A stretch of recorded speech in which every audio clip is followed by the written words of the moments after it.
In today's video, I'm going to teach you how to view overallocated resources in Microsoft Project. If you've ever wondered why a schedule looks fine on paper but certain people or equipment are consistently behind, overallocation is usually the reason. In Microsoft Project, an overallocation happens when a resource is assigned more work than its available capacity during a given time period. Let's walk through the best ways to spot it quickly and clearly. For the most detailed look, start with the Resource Usage view. Go to the View tab and choose Resource Usage. On the left, you'll see your resources and their assigned tasks. On the right, the timescale shows their workload by day, week, or another unit.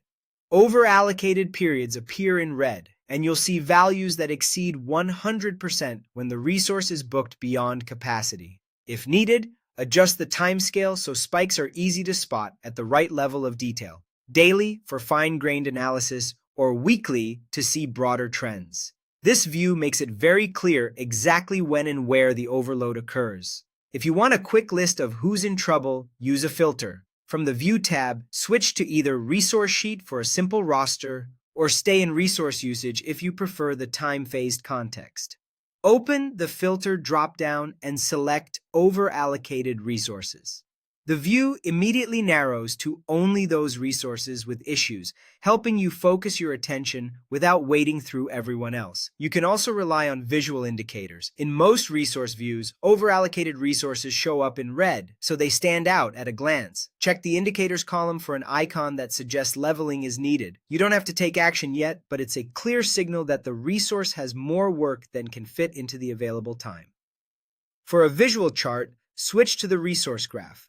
Go to the View tab and select Resource Graph, then choose a resource to see its workload as a bar chart. Blue bars indicate normal allocation, while red bars mark overallocated periods. You'll also see peak workload percentages, which makes it easy to judge how far over the limit a resource is and when those peaks occur. As an extra tip, consider adding the overallocated field to your views. Insert it as a column to get a yes or no indicator for each resource or task. It's a fast scan that pairs well with the detailed views above, confirming which items need attention. With these options, the Resource Usage view, the Overallocated filter, visual indicators, and the Resource Graph, you can choose the level of detail you need and quickly pinpoint where overallocation is happening.